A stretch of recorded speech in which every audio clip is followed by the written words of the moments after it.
One other component of follow-up care that I kind of wanted to touch on is this idea of bringing a spouse, bringing a loved one, bringing someone with you, because what we're here to do is help you succeed long-term, right? We want people to be able to connect to loved ones. And part of that is teaching people how to succeed in communicating with loved ones with their impairment. Right. Hearing aids are never going to be as good as the original equipment, right? We've said that before. That's right. And so you kind of have to help people understand how to successfully communicate with their loved ones. So let me give you just a couple examples. One really important thing for the hearing impaired is for the person that they're speaking with to slow down. Slower speech is so much easier to understand and to process. So if I look at you and that slow? But you've got to do it normal. You don't want to do it like that. No, if the cadence isn't normal and natural, it's also tricky. Yeah, so you've got to find this sweet spot of slowing down, but keeping normal inflection, normal tone. And that's really where people do well. I like that.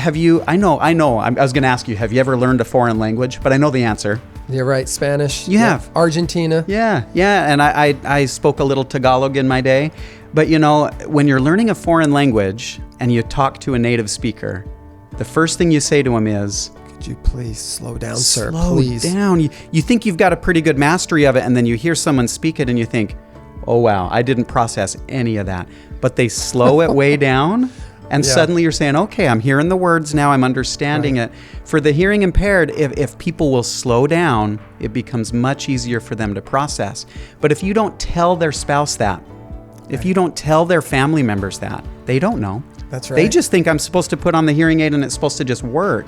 What they don't understand is, no, you've got to do some things on your end to help your loved one. So that was number one, slow down. The other one, and it seems obvious, the second thing is just look at people. Right. Look at them when you talk to them. You get so much information from the face, from the mouth. Right.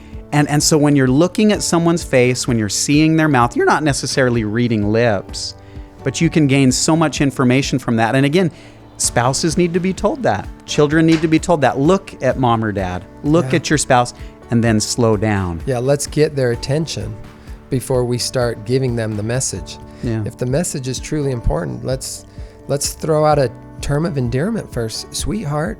Yeah, get their hey attention. Dear, sweetie. And you know what I like to do, and I've just started doing this recently, but practicing slower speech is a skill. Right. We don't expect people to know how to do that immediately. And in fact, most spouses and family members have good intentions. They want to help their loved one.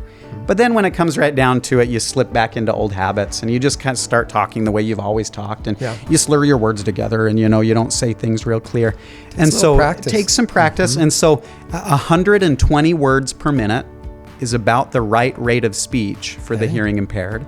And a way to practice that, and one thing that we can do in our follow-up visits as we take them through this oral rehabilitation, have them take a book, mark off 120 words, and then have them practice that timer. Set a timer on your phone. It should take you about 1 minute to get through those 120 words.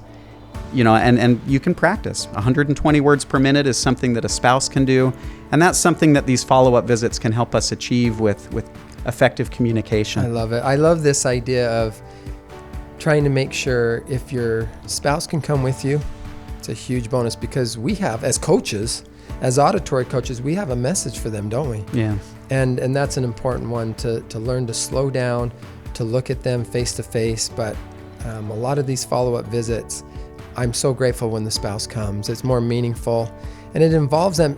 Hearing loss, even though it's just my problem, we'll just use me as an example, it might, and it should be thought of that it's actually affecting the family. It's affecting more than just me. And that's the message today for sure.